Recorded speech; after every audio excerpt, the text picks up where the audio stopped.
How do you feel about snow? I think it's beautiful. I don't know. I'm happy that I have it now in my life when I didn't my entire life. What? A week ago? No, I just mean like as a kid, I never got to play in the snow.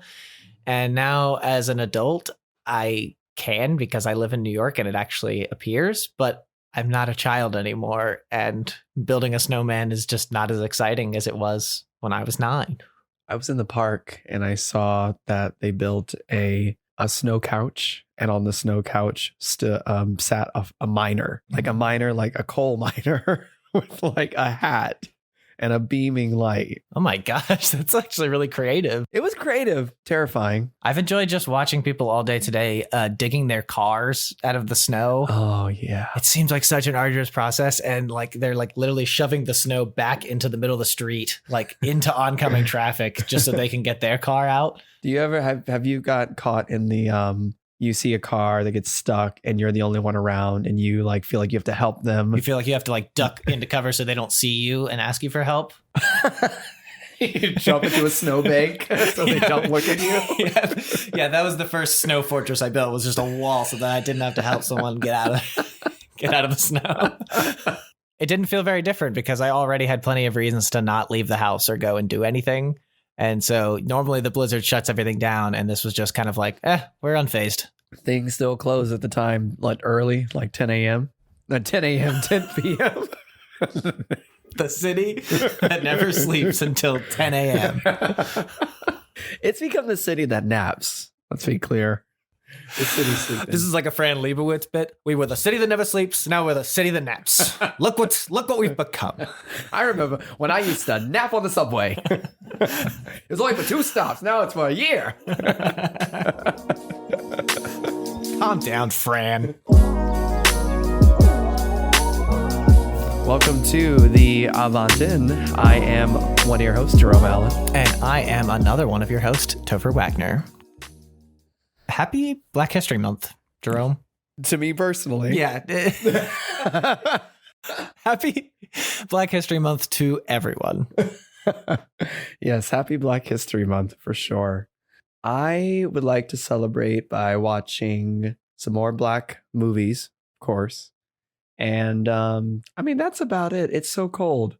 I was thinking about that too, going into this. I was saying like, oh, how am I going to celebrate Black History Month? And I was like, well, there's a lot of movies I want to watch. But for some reason, that feels so trivial to be like, this Black History Month, I'm going to watch a bunch of movies. Right. But there, especially, I mean, since last June, every single streaming service has had like a entire category that's like Black voices. True. And I've watched several of those things on each of the streaming platforms, but there's still so much to go through. True. There always will be. I guess it's educating yourself. That's really what Black History Month's about, right? Yeah. In some ways. It's also celebrations. Listen to more Black art, like Black music. I mean, I guess there's no like right way to celebrate. That's true. There's no right way to celebrate any holiday. It's kind of supposed to be a personal, individual experience, but a lot of people probably just go through all February not thinking about it at all. I mean, the bare minimum you can do is just acknowledge that it's happening. Acknowledge it. Yeah. Yeah. Sucks to suck for those people. Because there's a lot there to, if you listen to any music genre or, a lot of art, then this would be the time to get some appreciation. Yeah. I mean, just, put down the Macklemore and Eminem, pick up some Nas. Put down the Azalea Banks or Iggy Azalea. I always get them confused. And pick up that Megan Thee Stallion. Yeah. Cultural Appropriation Month is September, so you're way off. Yeah. So it's been a week in the Republican Party's internal war, and I don't really know what's going on. How would you categorize what's going on? It's not cool to call it a civil war, I suppose, is it? No, because they already tried to do that. It's infighting. Yes. It's the same thing that they've been accusing the Democrats of doing throughout the entire last administration is like the party is split and they're all fighting amongst each other. And now the Democrats have kind of just, we're getting along for right now. And we're just sort of eating our popcorn, watching the Republicans try to figure out who they are at all. I was listening to NPR and they had said the Republican Party is trying to find the soul of the party. And it's like, you can't take what Joe Biden said to categorize like whether they want to identify with like conspiracy theories and white supremacists or not. A lot of them, they don't want to support the conspiracy theory wing of the party, but they also recognize that they don't have to acknowledge that. They can just punt it over. That's basically what they're doing now with all these allegations against Marjorie Taylor Greene, is they're just sort of passing the ball and being like, well, the Democrats are going to keep fighting this. Why not just make them look like this is their fight? Which is not looking good for them because it just seems like they don't care at all. Kevin McCarthy seems like he has no interest in actually controlling the party in any way. No. Well, it's kind of funny because it's a party that cares a lot about power and corporate interest. And now that it's come down to this actual sustenance infighting that they're having, it's kind of just left up to no one. There is no leader. Donald Trump was the leader. He kind of is the reason why this is happening. But they still act like he is the leader, right? Like Representative Greene, she went and spoke with him and then she was like, the president supports me 100% and I support him. It's like, yeah, Daddy can't save you now. Okay. Like he has his own shit going. He's getting another impeachment trial starting next week. Daddy's got to go to court. You're going to him like, Daddy, tell them I did nothing wrong. It's like, he has to convince us that he hasn't done anything wrong. Why are you going to him for protection? It's just confusing to me. It's so confusing because he's not going to protect them. So why are they protecting him? I don't know. They want his base at the end of the day. And his base actually believes him at the end of the day. We can't really change that. That's true. It is kind of wild, though, that Liz Cheney, who is the number 3 Republican in the House, they were all told to vote in favor and like how you feel about it for the impeachment. And then she does. And she votes, of course, for the impeachment, and then she receives this backlash. Now, of course, when we're recording this, I think today, if not tomorrow, the Republicans are going to decide what they're going to do about it. But they had the meeting, I think, already. Oh, they had a closed-door GOP conference, and Liz Cheney defended herself, saying that she, voted a conscience and she still believes everything that she voted for. And then a lot of the high-ranking Republicans defended her, saying, "Oh, she's one of the, most loyal." High-ranking Republicans, and she's one of our strongest members. And so, again, these people aren't going to vote for the Trump impeachment, but they're willing to admit that they're proud of Liz Cheney's bravery for voting her conscience. And also, I don't know why any of them are surprised that Liz Cheney wasn't loyal to the party. This is the woman who literally betrayed her own sister and delegitimized her same-sex marriage. Wait, what? Wait, like Liz Cheney's sister, Mary Trump, is married to a woman. And back in 2013, Liz Cheney came out against gay marriage when she was running for Congress. Oh, no, I didn't know that. So, I mean, obviously, I support her now in that she is standing up to Trump, but it's also this isn't that out of character for her. Yeah, I guess you can stand against insurrection, but you're still going to be a bigot. I'm kind of in awe of the fact of how brazen Marjorie Greene, Marjorie Taylor Greene is. MTG, as they call her. Oh, no. Oh, no. Oh, she doesn't get an acronym. No, she doesn't get an acronym. She's just sticking to Pizzagate. She's putting some respect on Pizzagate and saying this is the truth. Well, yeah. Okay. So what do you think about if they're not going to do anything about stripping her of her committee positions?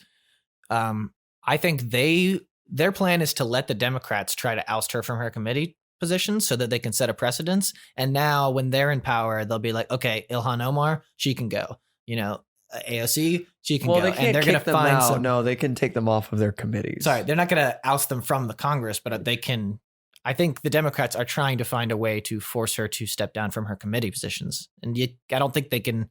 I'm not sure about the legality of forcing her to resign from her position there, but do you think that that's a dangerous precedence to set, that one day they could use that same argument against us? If they find someone they don't like, they're going to take them off their committees? I'm okay with the fact that precedent is regarded so heavily in politics and in the judicial realm of this country. But there's a part of me that also feels like precedent has been broken over and over again the last 4 years.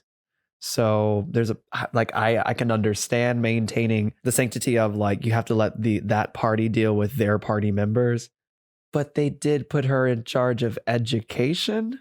So I feel like it's nuanced in what's happening. I mean, their blights against people who are in the progressive wing is quite different than placing someone who they agree with, who Mitch McConnell said saying lies and whatnot in the education committee. Mitch McConnell basically subtweeted her. He didn't say her name, but he called the loony lies and conspiracies. He called it a cancer for the Republican Party. He was pretty clear about what he meant. And Mitch McConnell doesn't just say things like that unless he has an agenda there. So it's so hard to read what's going on because I think they're trying to figure out how many people in the party are going to side on which side and where does the dust settle? Right. And I think we need to set a precedence that like, it's not okay. And even if you want to argue that these are all beliefs she held in the past, like she needs to come out and apologize for every single one of those. And she hasn't apologized for any of it. She's doubled down.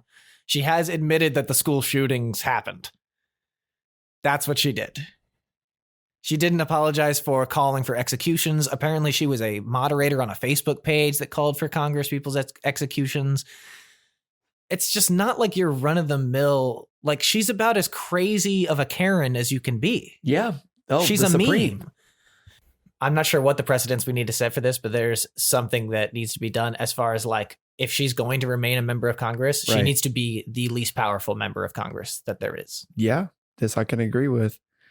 It's hard to make a reason to force her to resign because, yes, the people of that district in Georgia did vote her in, even though, I don't know the logistics or the details of that specific district. But if you do at least take away some of these powers, I mean, there has to be it's interesting, right? Because the Capitol and the people we elect, we want to be a collective of how people think in this country.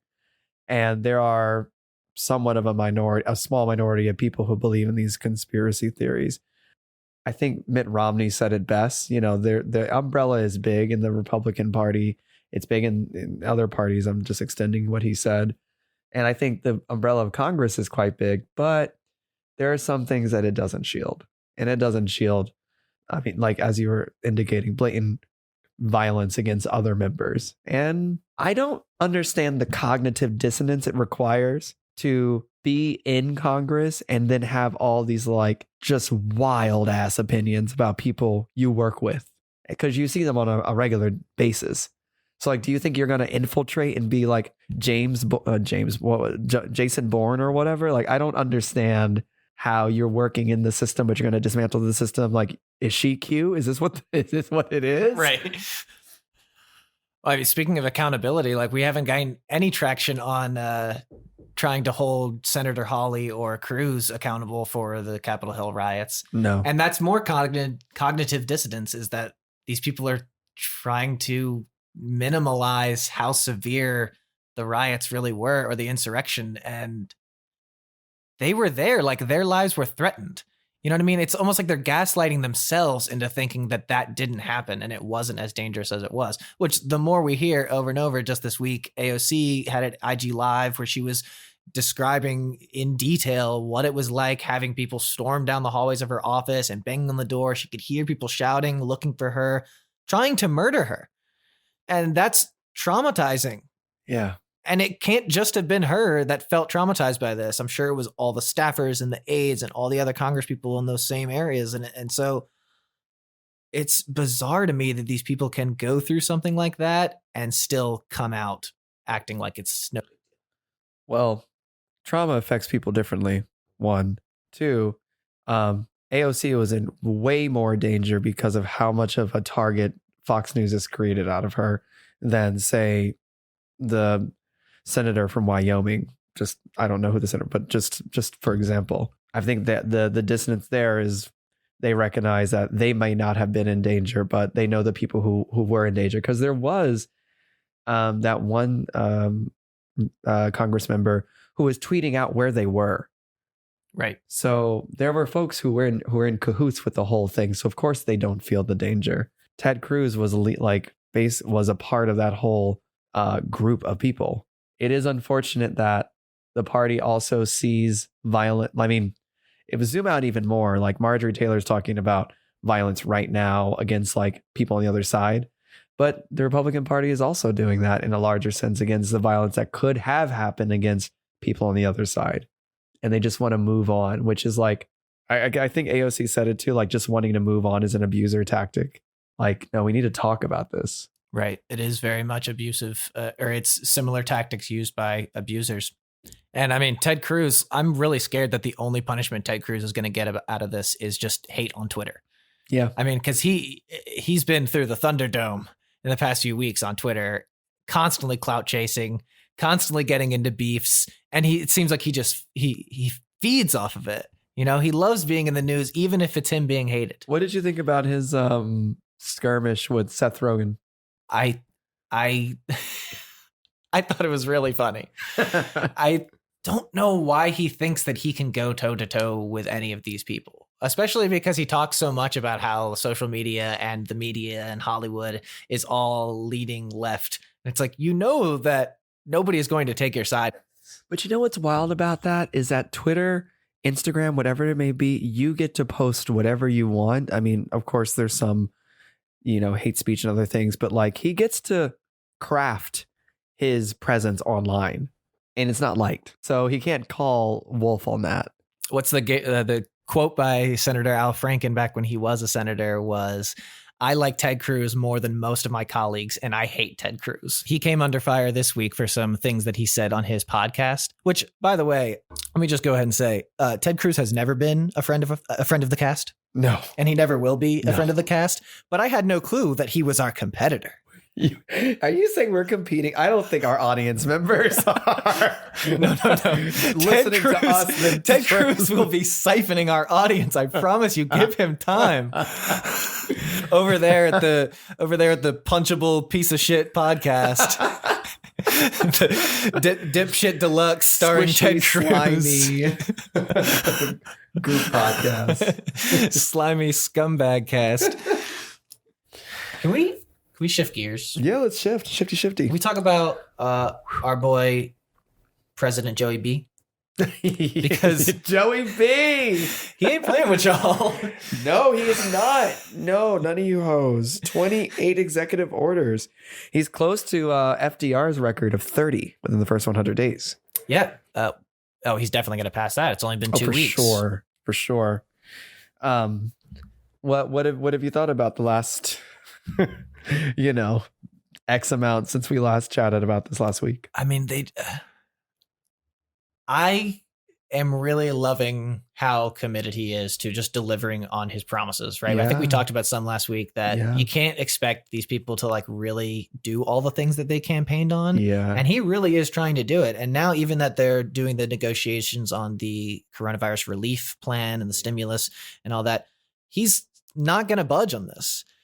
He said he's not going to go any lower than the $1,400 when it comes to direct checks. He said he would be open to compromising on the income threshold and who that goes to, but he doesn't want to reduce the size of the package at all. And obviously Republicans are upset by that because it's supposed to be bipartisan, but he ain't playing with y'all. I mean, I like how they're crying bipartisan when they literally stonewalled every piece of legislation that the Democrats sent out of the House the past 2 years. Every single piece. So I don't... bye. Just sorry. Tiring, always taking the moral high ground, right? What do you say? It's when they go low, we go high. I'm just sort of over that now. It's like, at least sometimes I think it's okay to play by those rules of just like, well, we have the votes. So What are you going to do? Somebody's got to govern. Somebody's got to govern, especially, I mean, let's be clear. Like, I just think this is a very important moment as far as like, if we don't put the biggest possible package we can now, then the economy might struggle to recover later on, right? And going too low in this moment could have really bad repercussions. So I just don't really see, I think honestly, the Republicans' hesitation about it and them wanting to cut it is just them saying, well, this is what we do. We're Republicans. We're conservative. We're supposed to save money. We're supposed to cut back. And it's like, yeah, but we're talking about relief that's going to keep Americans alive and having homes and feeding their families. Things that shouldn't be hard to talk about, right? Things that is bipartisan, right? You would assume. And the only thing it seems like right now that they do agree on this package is the funding for small businesses. But the Republicans don't want to fund the states. They don't want to give enough money to education. they are just finding all these places to cut money, which is just so irrational, it seems. Well, the deficit, as Bernie Sanders said, the deficit only matters when it comes to giving money to working class families. But when it comes to the military, when it comes to the airline industry, the deficit doesn't exist anymore. Mitt Romney, I think this might have been in that same GOP closed door thing, gave a speech about this. How come you guys didn't care about spending when Trump was overspending? You never mentioned it at all. And of course, the second he's gone, you guys are spending too much money. And it's just like, you guys don't actually even believe in this. It's kind of funny because you're just defaulting to your autopilot. They kind of want to be the dad who watches the thermostat, like, don't touch the thermostat. But when dad touches the thermostat, it doesn't matter. It's exactly like that.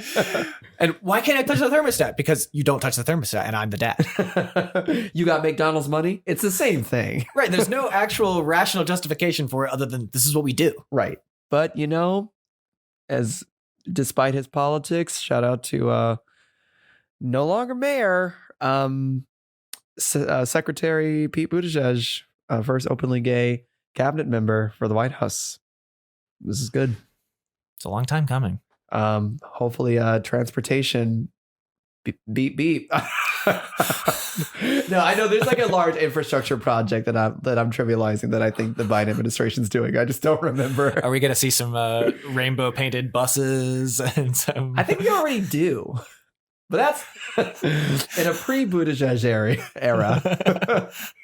So we're close to run out of time. Do you want to tell me about this news story you were telling me about earlier? This is going to be a strange start, but Elon Musk, right? I've heard of him. So him and SpaceX are by the end of the year, they're going to launch an entirely civilian crew space mission. And so basically they have this guy, he's a billionaire, 37-year-old billionaire who created Shift, which is like a payment app. And he is going to command a mission to space on a rocket. And the entire thing is a fundraiser for St. Jude's Children's Hospital. So this guy, he donated $100 million directly to St. Jude's. Another person that's going to be on the ship is a nurse who is an ambassador for St. Jude's, who was actually a child who survived from cancer because of St. Jude's. So she's going up. And then the third person will be one of chosen from people who donate to St. Jude's. No minimum and no maximum size for the donation. And then the fourth person will be like some entrepreneur that uses his Shift app. And so basically these people are going to go up into space for a few days and they're going to travel around the Earth every 90 minutes. And then they're going to come back down and land in Florida. And I guess they're doing it to raise money for St. Jude's, but they're also just doing it just because it's never been done. So this means none of these people that are going to space work for any government agency. None of them are astronauts. None of them are military. I'm just confused about the raising money part.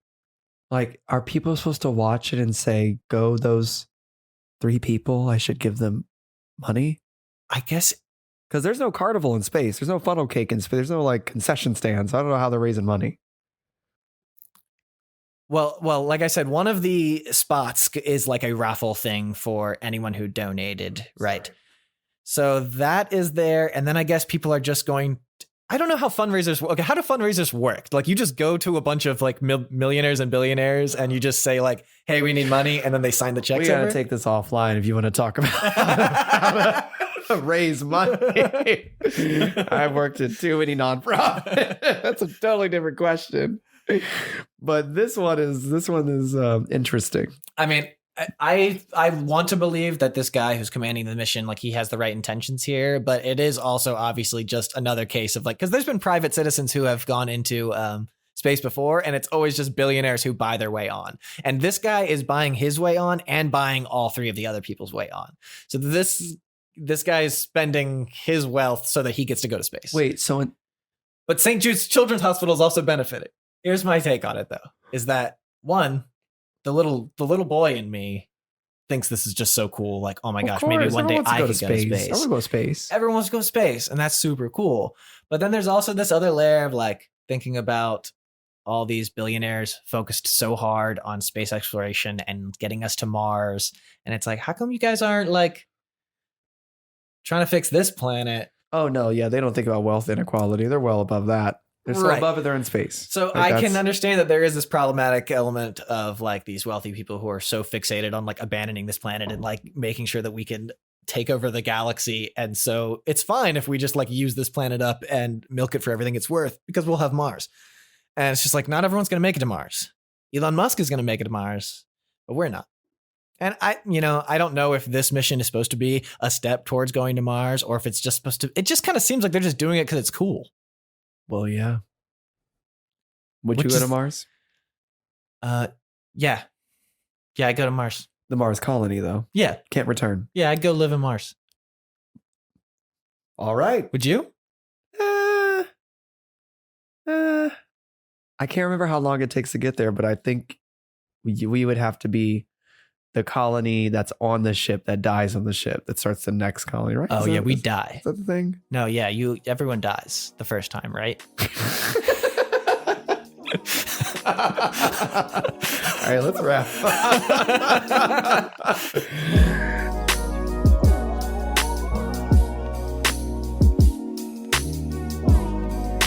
Thank you for listening to the Avant Inn. Our music comes from Lakey Inspired. That song is City of Angels. Please don't forget to follow us on Twitter and Instagram at the Avant Inn, and please leave us a review on Apple Podcasts if you feel so inclined.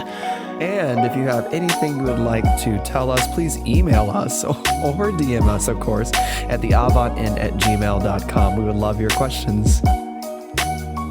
All right, well, signing off and taking off into the stars. Goodbye.